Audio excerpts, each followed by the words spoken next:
एक समय की बात है, एक छोटे से गांव में एक लड़का था जिसका नाम मोहन था।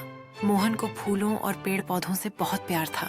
एक दिन जब वह जंगल में खेल रहा था, उसने एक चमकीला दरवाजा देखा। उस दरवाजे को खोलते ही वह एक जादुई बाग में पहुंच गया। वहां हर तरह के रंग बिरंगे फूल थे और पेड़ फल फूल से लदे हुए थे। बाग में एक पुराना पेड़ था जिसके नीचे एक प्यारी सी परी बैठी थी। परी ने कहा, नमस्ते मोहन, मैं इस बाग की रक्षक हूँ। तुम यहाँ आए हो, इसका मतलब तुम में एक खास गुण है। मोहन ने पूछा, कौन सा गुण? परी ने मुस्कुराते हुए कहा, तुम्हारे दिल में प्रकृति के प्रति प्यार है, इसलिए मैं तुम्हें एक जादुई बीज देती हूँ। इसे अपने घर में लगाना। मोहन ने उस जादुई बीज को अपना दिल से स्वीकार करते हुए वादा किया कि वह इसकी देखभाल करेगा। फिर मोहन ने बाग को अलविदा कहा और खुशी खुशी अपने गांव की ओर लौटने लगा। जब वह अपने घर पहुंचा तो उसने जादुई बीज को एक खूबसूरत बाग में लगाना शुरू किया। मोहन ने उस बीज को अपने घर लाकर लगाया। बीज ने जल्दी ही एक सुंदर पौधा बनाया जो फूलों और फलों से भर गया। गांव के लोग मोहन के पौधे को देखकर हैरान रह गए।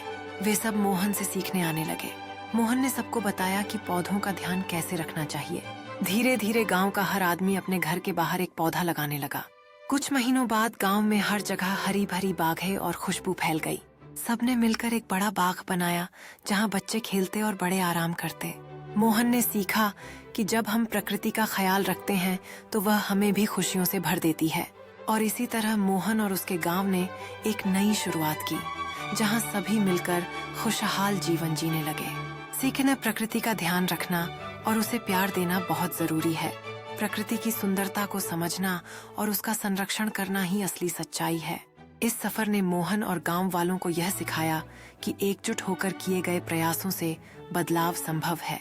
हर व्यक्ति की छोटी छोटी कोशिशें मिलकर एक बड़ा असर डाल सकती हैं। गांव की यह कहानी एक प्रेरणा बन गई जो अन्य स्थानों पर भी फैलने